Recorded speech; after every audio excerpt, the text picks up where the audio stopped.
ancient warriors, prophets, kings,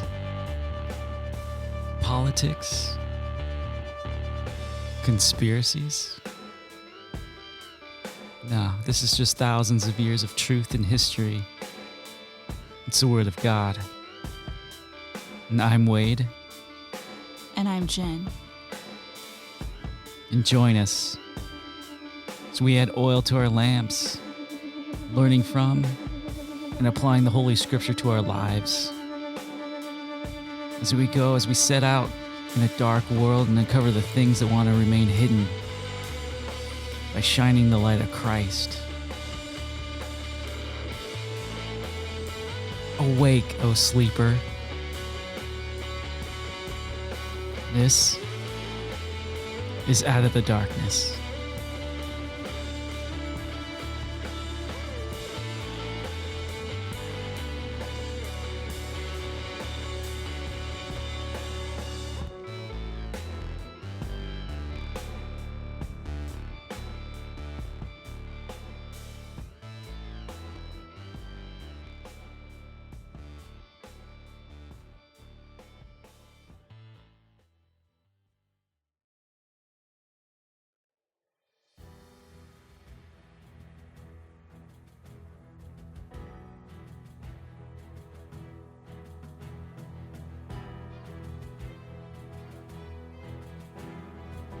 But David kept thinking to himself, someday Saul's gonna get me. And the best thing that I can do is escape to the Philistines. Then Saul will stop hunting for me in Israelite territory, and I'll finally be safe. So David took his 600 men and went over and joined Achish, son of Moach, the king of Gath. David and his men and their families settled there with Achish at Gath. David brought his 2 wives along with him, Ahinoam from Jezreel and Abigail, Nabal's widow from Carmel. Word soon reached Saul that David had fled to Gath, so he stopped hunting for him. One day, David said to Achish, "If it's all right with you, we'd rather live on the other country towns instead of here in the royal city." So Achish gave him the town of Ziklag, which still belongs to the kings of Judah to this day. And they lived there among the Philistines for a year and 4 months. David and his men spent their time raiding the Geroshites, the Girzites, and the Amalekites, people who had lived near Shur, toward the land of Egypt since ancient times. David did not leave one person alive in the villages he attacked. He took sheep, goats, cattle, donkeys, camels, and clothing before returning home to see King Achish. "Where did you make your raid today?" Achish would ask.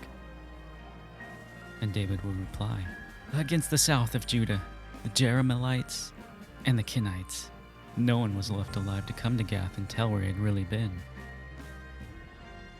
This happened again and again while he was living among the Philistines. Achish believed David and thought to himself, "By now the people of Israel must hate him bitterly, and now he'll have to stay here and serve me forever." About that time, the Philistines mustered their armies for another war with Israel. King Achish told David, "You and your men will be expected to join me in battle." "Very well," David agreed. "Now you'll see for yourself what we can do." Then Achish told David, "I will make you my personal bodyguard for life." Meanwhile, Samuel had died, and all Israel mourned for him, and he was buried in Ramah, his hometown. And Saul had banned the land of Israel of all mediums and those who consult the spirits of the dead. And the Philistines set up their camp at Shunem, And Saul gathered an army of Israel and camped at Gilboa. When Saul saw the vast Philistine army, he became frantic with fear. He asked the Lord what he should do, but the Lord refused to answer him, either by dreams, or by sacred lots, or by the prophets. And Saul said to his advisors, "Find a woman who is a medium, so I can go and ask her what to do." His advisors replied, "There is a medium at Endor."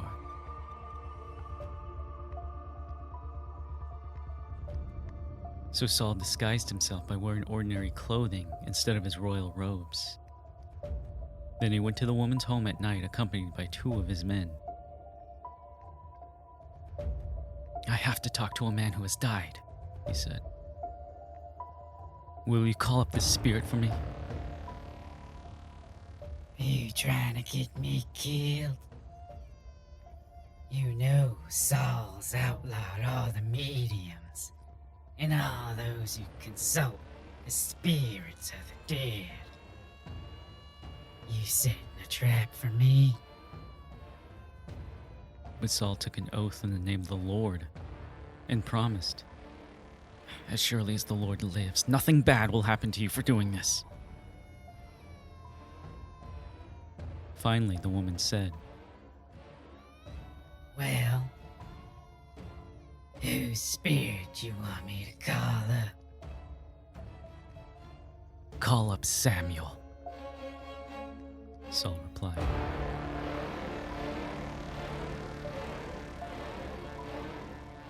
When the woman saw Samuel, she screamed. You've deceived me. You are Saul.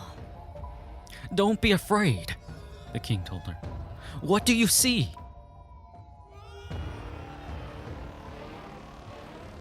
I see a god coming up out of the earth. He's an old man wrapped in a robe. Saul realized it was Samuel, and he fell to the ground before him. Why have you disturbed me by calling me back? Samuel asked Saul. "Because I'm in deep trouble. The Philistines are at war with me, and God has left me and won't reply by the prophets or dreams. So I've called you to tell me what to do." Samuel replied, Why ask me, since the Lord has left you and has become your enemy? The Lord has done just as he said he would. He's torn the kingdom from you and given it to your rival, David. The Lord has done this to you today because you refused to carry out his fierce anger against the Amalekites. And what's more, the Lord will hand you and the army of Israel over to the Philistines tomorrow. And you and your sons will be here with me.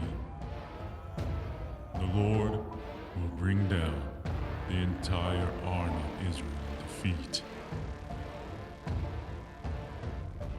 Saul fell full length on the ground, paralyzed with fright because of Samuel's words. He was also faint with hunger. He had eaten nothing all day and all night. When the woman saw how distraught he was, she said, Now, sir, I obey your command at the risk of my life. Now do what I say, and let me give you a little something to eat, so you can regain your strength back for the trip. But Saul refused to eat anything. And then his advisors joined the woman in urging him to eat, so he finally yielded and got up from the ground and sat on the couch. The woman had been fattening a calf, so she hurried out and killed it. She took some flour, kneaded it into dough, and baked unleavened bread. She brought the meal to Saul and his advisors, and they ate it. Then they went out into the night.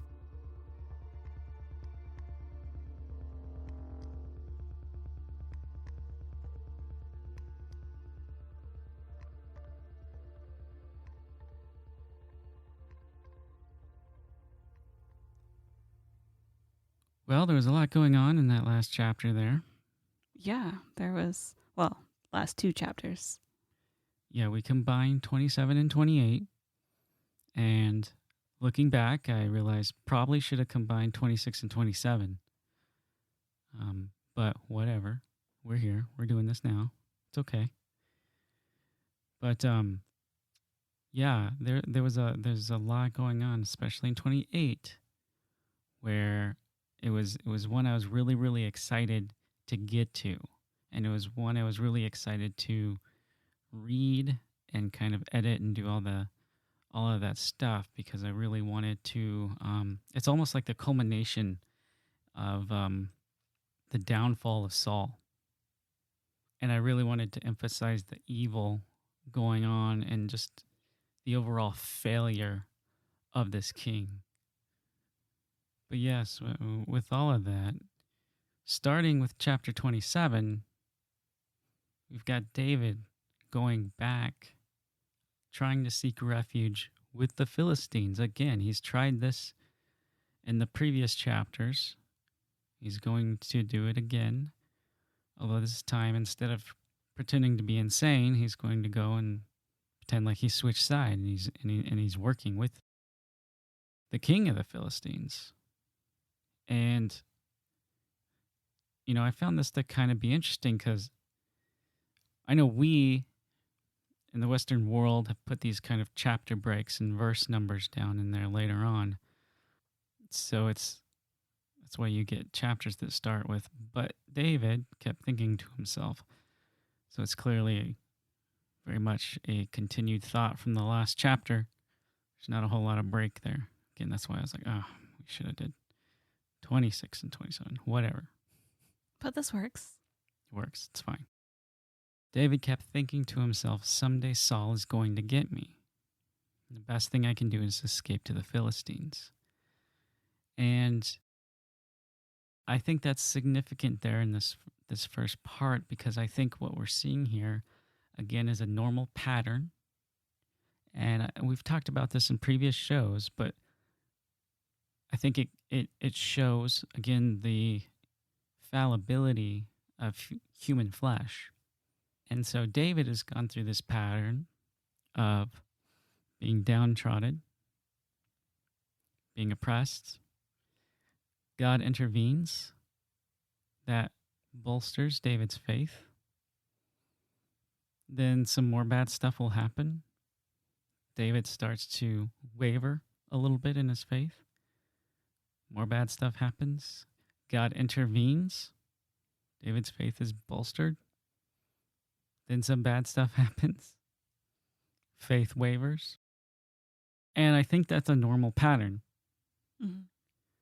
It's so easy for us, because we're flesh and blood people, human beings who are fallible. We're not perfect. Where we get caught up in the here and now, where we get caught up in the tangible, where we get caught up in the last 5 minutes. It blinds us to all the greatness that God has done in the past. It blinds us to the destiny that's promised us. It's blinded us to the hope that's promised us. It can blind us from a lot of things, and we start thinking in the flesh. We start thinking in the lower realms instead of the higher things that Paul talks about.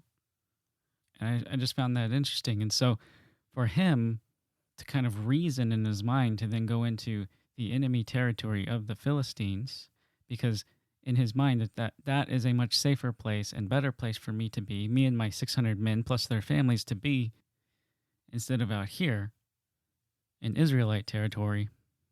I just find that fascinating. But through the chapter, we read that God still used that, even that there. Because what does he end up doing? He ends up doing the things that Saul was supposed to do in the first place, right? Because he gets hired on with Achish. I probably pronounced his name differently every single time I've said it, but whatever. It's the Philistine king. So he's hired on as a mercenary, essentially. And he's situated himself on the outside of the royal city. And I don't know how much time that took, because apparently he lived with the king or among the king, by the king, near him, somehow, to the point where David's like, we should move to the outskirts. He's thinking, one, already these Philistines hate my guts. They know that I've killed so many of them. So, on one hand, it looks like a favor. On the other hand, it's a strategic maneuver from him because I can move on the outside. I won't be under his watchful eye very much. I can be out here. I can do my thing. And so, what does he do? He goes on raids because, just like the Philistines, which I think I saw somewhere. I mentioned this before. I think I saw somewhere where, I don't know, somehow they became the Vikings. It was there's some interesting dots in how they got connected. But what do Vikings do? They go and they pillage and everything like that. It sounds like what the Philistines do. They go and they pillage and do what they do. And so that's what David's entrusted to do. Go out and do your pillaging. And who does he go out and pillage? The Geshurites, the Girzites, and the Amalekites. These are all people, though, that are enemies of Israel. These are all people groups that Saul was supposed to take care of.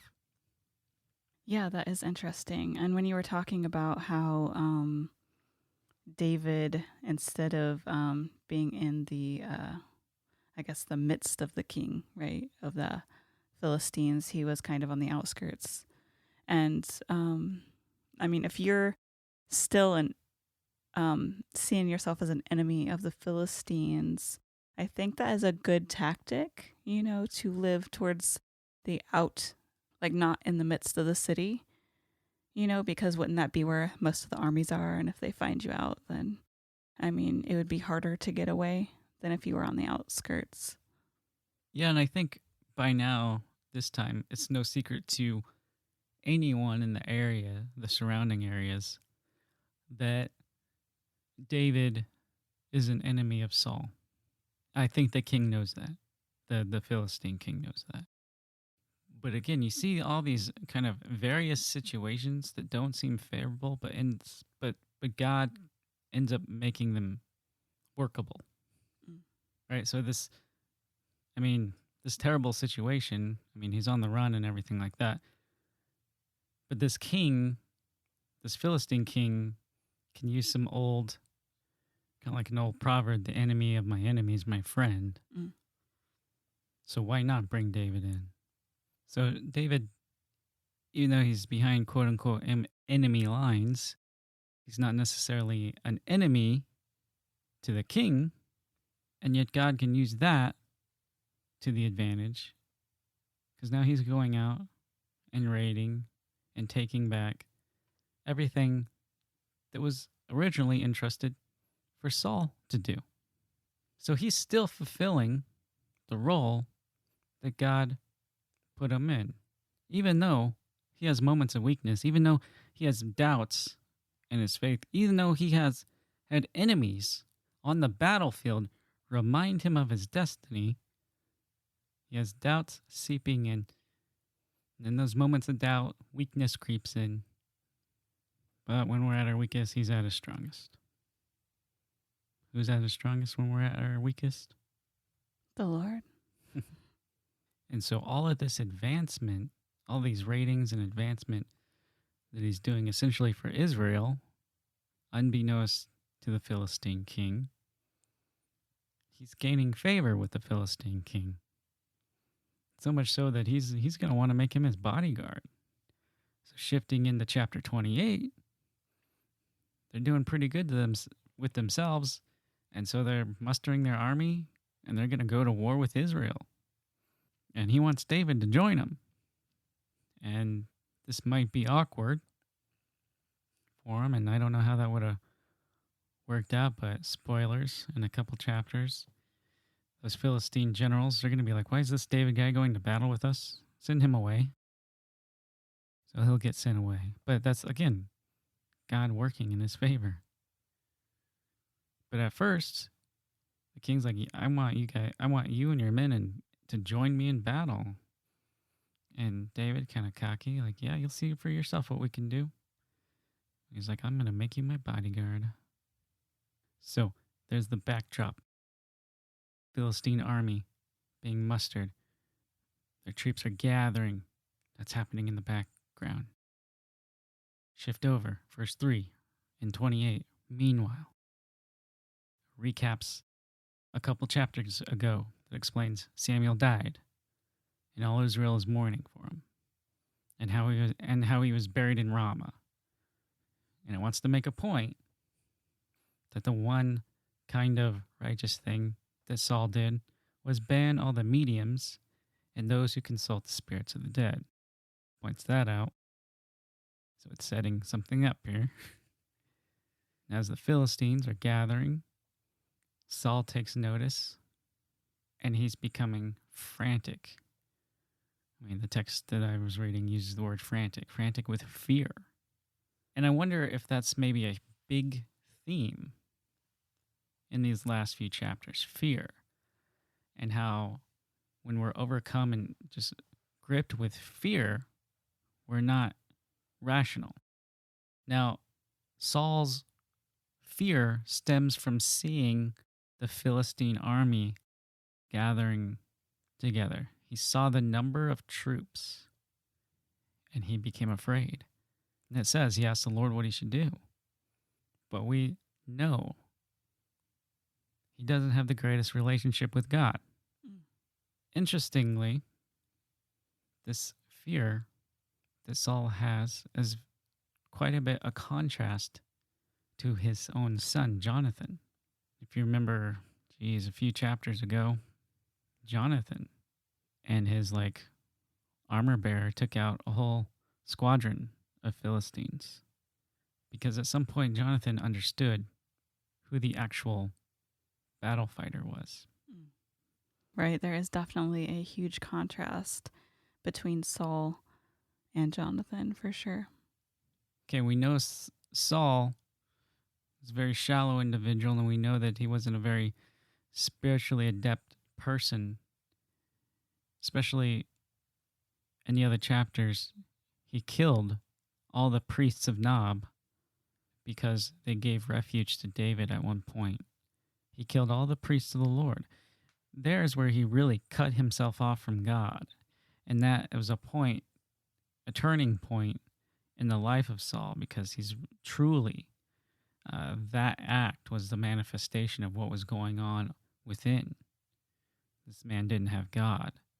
He knew of God and knew of certain rituals that needed to be performed in order to, find some kind of favor, Old Testamentally speaking. That's the word, testamentally. But he's cut off from God.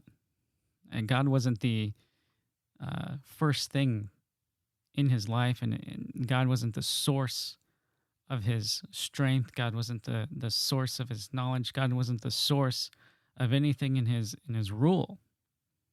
And so when he sees this Philistine army gathering around and he's overcome and gripped by fear, and he's asking God what he should do, well, he never listened to God in the first place. So of course God isn't going to answer him.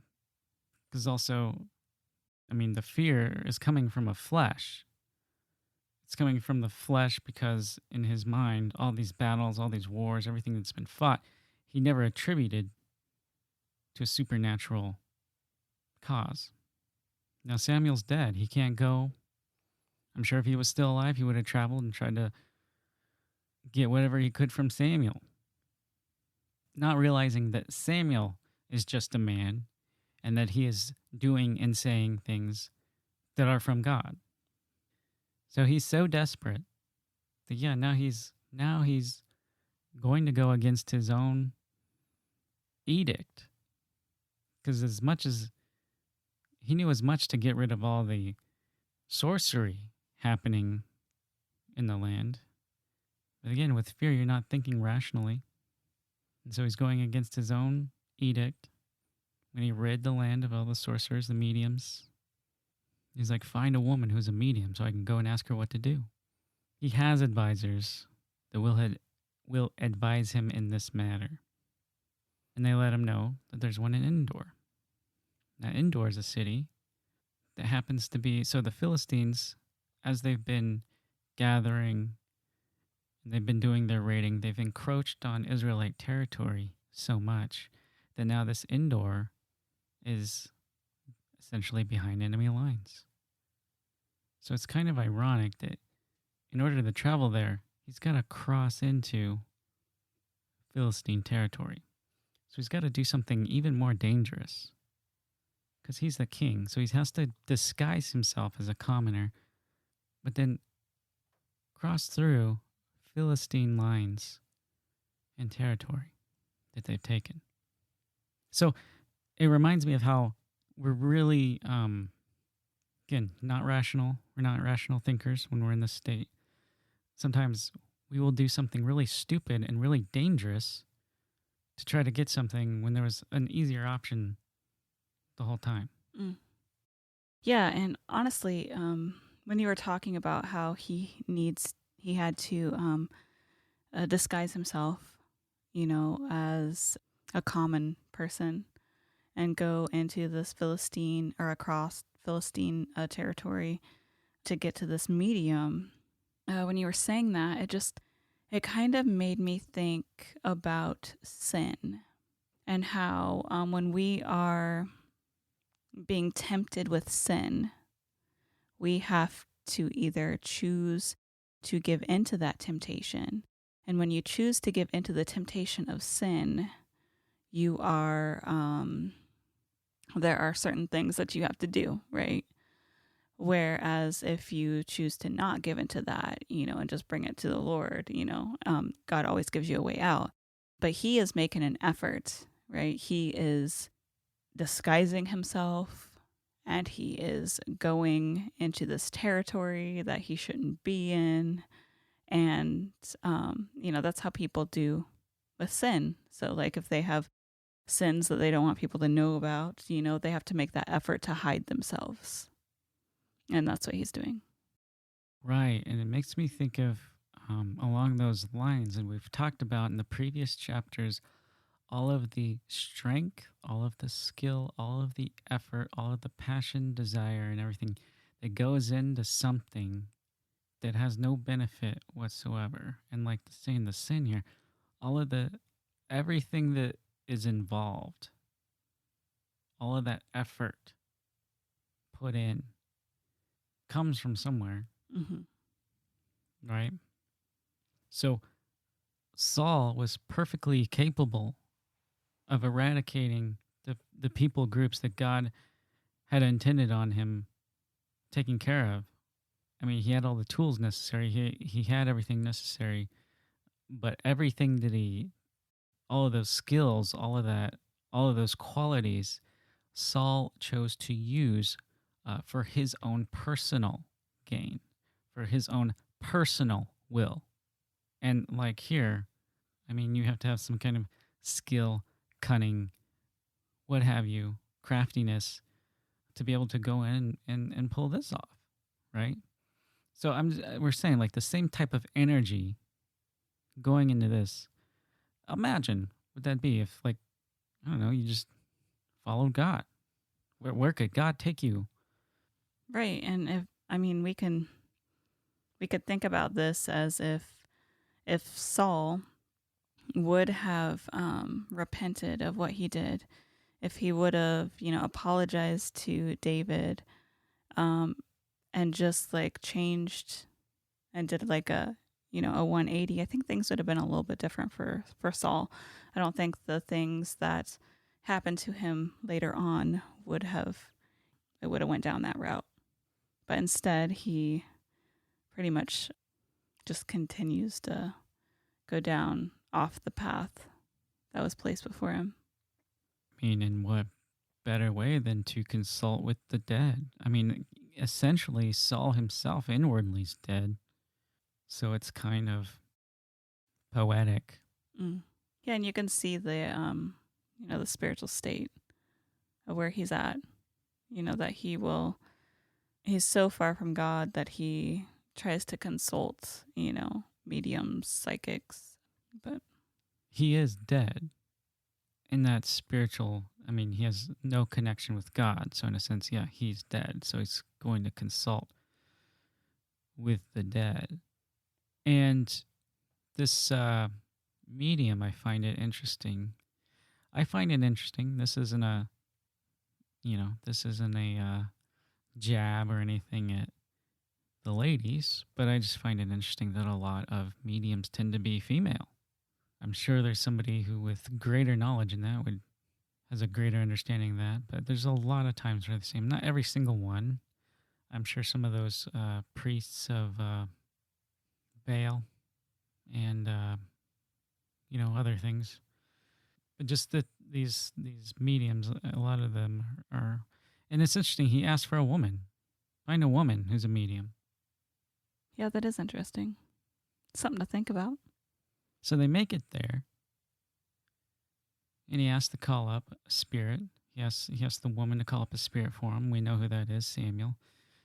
She's crafty enough to understand and know that Saul's outlawed all this stuff. And Saul, again, giving greater insight to his state, makes a pledge to her in the name of the Lord that nothing bad will happen to her for doing this. So Saul, who outlawed this stuff because God outlaws this stuff, gives a promise in the name of the God who outlaws this stuff that nothing bad is going to happen to her. And that's not a promise that he should be making.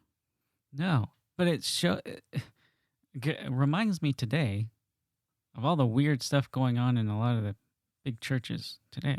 Right. With your angel cards and your, what's some other stuff? Angel numbers. I don't know. Just, they do a bunch of stuff. They do weird Christian versions of all the New Age witchcraft type stuff. Mm.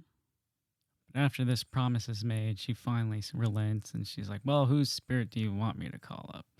And I go back and forth on whether she has the ability to call up spirits or not. So I heard, as I was listening to one of Michael Heiser's books, he had an interesting take on this. And from what I remember, now obviously, don't take my word for it because I'll probably butcher like his whole explanation. But what he said was Samuel was a lot different than anyone she has ever, channeled or whatever. And you will notice that because she says that I see a God coming up out of the earth. So she recognizes that he is different than these other spirits that she is talking with, these spirit guides or whatever you might, say. But this is the one time that she sees the real thing. And she is frightened because this is different than anything she's ever talked to before, because you can see that in the fear that she has. And that's I guess that's the part there. Her when she screams and she's kind of taken aback to what she's seeing here. And that's the part that lets me know, because I guess there's people that debate whether it's Samuel or not. No, I think it is Samuel because of the fear that she has. I think it is Samuel too, but there's people out there who said no, it's not Samuel. But because why would God blah blah blah blah?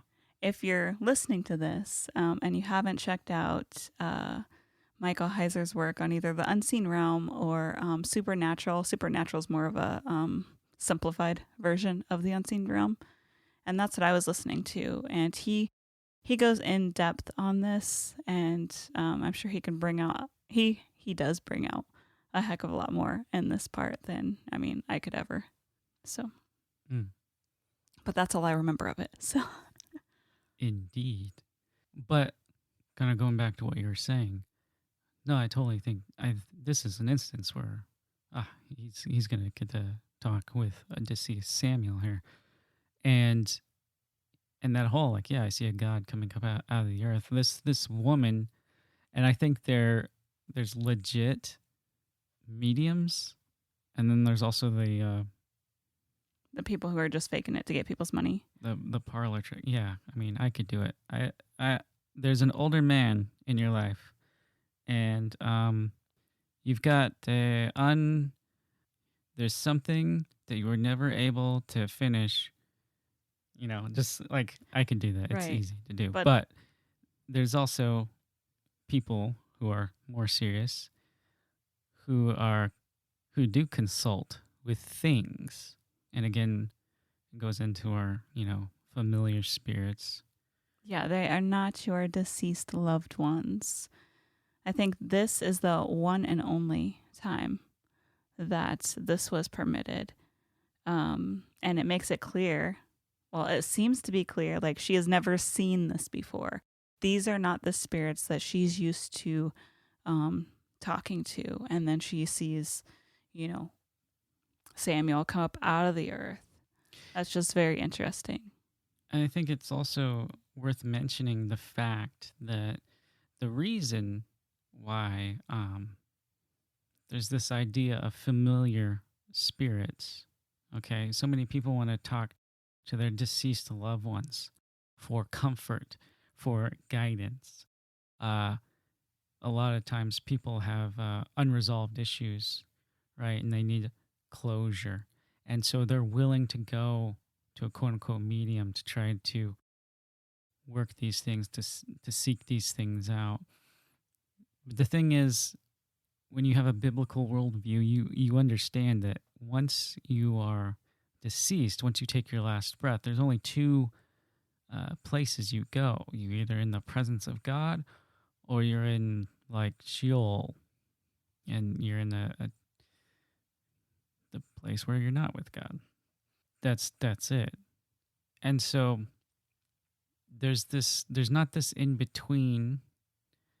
I've not seen any scriptural evidence for a purgatory or a limbo, although there's some superstitions in the Bible where the disciples thought Jesus was a ghost or something like that. And I wonder how many of these odd superstitions they were kind of absorbing from The culture at that time. like Kabbalah, Torah, or whatever. And so but there are these familiar spirits, which are demonic spirits, right? Ones that are familiar, family, and also these things, they exist in dry places. They watch. They can follow people. They can follow an entire bloodline of people. Whoever interests them, whoever catches their attention, what have you. Because in the past, the popular thing, one of the things with idolatry, especially in the Old Testament, in their idolatries, when they would get idols and things like that, a lot of times these idols that they would pick up or carry with them or had so many problems with trying to worship, these idols were their ancestors or their grandfather or their dad or whatever. There was an ancient ideology of deifying your ancestors. And so if there's an entity that has no form, can't die yet because it's not the judgment, and is just existing and probably gets bored, can watch every movement you make, watch what you're doing, see you grow, see you from a child, see you grow into middle age and to you're old, and then see your children and your grandchildren and all these things. Well, they're familiar with you. They're not limited by flesh, so they can retain more information. Also, since they've been around for so long, they could probably recognize patterns in culture and society. And so what do a lot of mediums, what are they called sometimes? They're called fortune tellers. Well, these things, these familiar spirits, these demons, whatever, when they become familiar with so many different generations and so many different cultural trends or whatever, it's probably easy for them to kind of predict the next thing that's coming up. Because, interestingly, sometimes they're right, sometimes they're wrong. Right. Sometimes people get information from them. Sometimes it's completely wrong. But these things do exist. There are people that do communicate with these things. But I think this instance here, we're reading in 28 here with Saul, it shows you the type of individual that is willing to resort to these links to get knowledge, to get insight, to get comfort.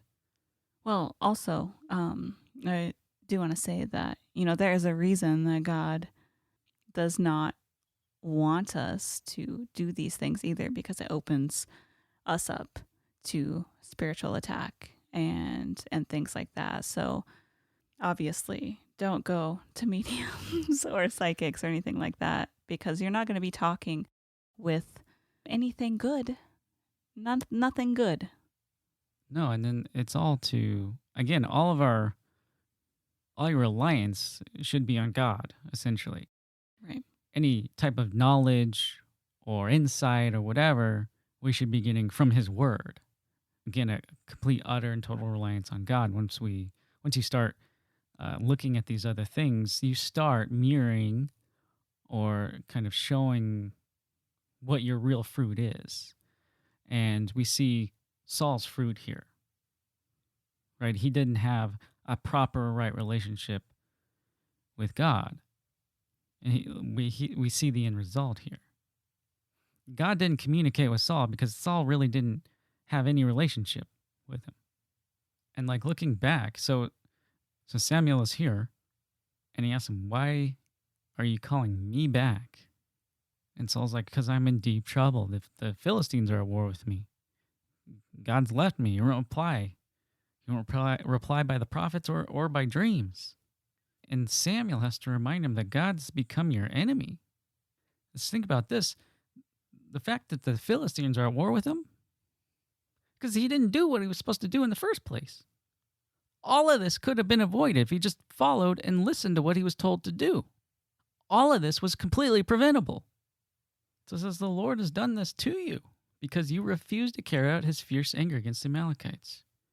And it says, you'll be handed over to the army of Israel, or the Lord will hand you and the army of Israel over to the Philistines tomorrow.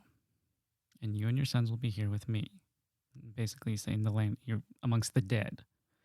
And again, how do we know this is Samuel? Well, he's proclaiming a judgment. So I don't think a demon or a figment of his imagination would be claiming a judgment like that. So I heard an interesting argument, like, well, it's not really Samuel. It's conjured from his own mind. Mm-hmm. Which I don't agree with. Yeah, I don't agree with it because why did the woman see it? So now, house, shack, hut, I don't know what it is. In this medium's place, he's completely paralyzed with fear. Now he's completely immobile. It also says he was faint with hunger because he'd eaten nothing all day and all night. I don't know if it was from the worry of what he's been going through and what he's been seeing, or if he had some sort of vain attempt to fast.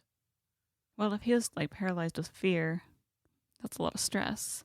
And usually when people are under a lot of stress, they don't really have an appetite. So, I mean, that's my opinion. I only wonder about the fasting because it says he refuses to eat when he's offered food. Oh, okay, well. But then the medium and all of his cronies there, they urge him to eat, so he gets up and eats the meal, and then they go out. But this is one of my favorite chapters. Yeah, I like it too. It's interesting to think about, and after, like I said, I heard that Michael Heiser said on his in his book. Although I can't remember most of it, I did remember that part, and it's just interesting to think about and look at. Yeah, I always makes you kind of wonder, like, but all the unclean spirits, all the demonic spirits look and feel a certain way, but then when something of God comes through, it'd be a total, utter shock to her system. Right. Yeah, it's definitely interesting. But we keep repeating this, and I'll repeat it again, like Saul is the embodiment of the condition of Israel. Saul is a very important lesson for us today. I mean, Saul, we look at the actions of Saul, and this is someone who's been cut off from God. We look and we wonder, how can he be doing the things that he's doing? But he cannot be rational. He cannot think. He's not in his right mind. He has been severed. That's why he keeps doing these weird things. That's why he keeps going after David. Even though, and David will get to a point where he could kill him. Then he recognizes, he says, "Oh, I have sinned, go in peace." And then what does he do? Next chapter is going after David again. And then the same thing. "Oh, I sinned, come back home." They part ways. And what does he do? Goes after him again. Like, there's no logic. And that, what Saul's doing, everything that Saul's doing is a manifestation of death. It's a manifestation of and fruit of spiritual death and decay. And so he will ultimately eat of that fruit in the next few chapters, because Samuel tells him what his reward and what his fruit is of his condition. It's when the whole army and him and his sons will be handed over to the Philistines. And what's terrible is all the people he's dragging into this. So not only is he dead and damaged and everything else, he's dragging all this army, he's dragging all these other people down with him. He's dragging his son down with him. He's dragging Jonathan down with him. And so you see the ripple effect. Not only is he hurt himself, he's hurting those around him. And just Saul's this cautionary tale that I think it's important to reflect on in our lives, to make sure that the fruit that we're bearing is the fruit of the Spirit, and that our actions show that fruit. And yeah, we have bad days. We have we slip up, we stumble, we fall over, we roll down the hill, hit every rock, smash our faces in, break our legs, stumble back up. Then a goose flies out of nowhere, hits you in the face again. Then the goose picks up a log, and you're like, "How is a goose picking up?" Then it proceeds to beat you in the face with that log, and then written on the log says "ugly stick." But you get back up, and you keep going. But as long as you keep getting back up, and see, Saul never got back up. Every tear he shed, every bit of truth he spoke, it never came from remorse and repentance. It came from fear, and the fear of losing out on the things that his flesh desired.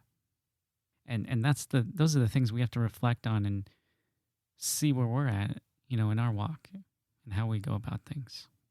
And so I hope everyone who listened to this enjoyed this episode. I enjoyed putting it together, and it took a long time. But I really enjoyed doing that.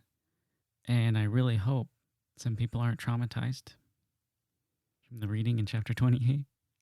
Because, yeah, I am kind of the new master of fear, master of horror. But I really wanted to emphasize the evil happening when Saul is with the medium. I really wanted to emphasize the sense of dread and the sense of no hope. So we can look at Saul, read about Saul, but always remember, it's a cautionary tale. We never want to find ourselves in that position. Saul had kind of a righteous start. Then it went downhill. Again, it's always important to keep these things in our minds and to always reflect on God's word. And so, with all of that, I thank you. I hope that you get something out of this. I hope someone out there maybe knows something interesting about why all these mediums seem to be women, or why Saul was specifically looking for a woman medium. Because I don't know. I'll research into it later. And with me and Jenn, we got here. I know we've just scratched the surface. I'm sure there's plenty of you out there who can go even deeper, dig even deeper, and shed even more light. And so with that, I hope you're blessed in that. But until next time, this has been Wade. And I'm Jenn. And this was an Out of the Darkness Ministry podcast. Grace and peace.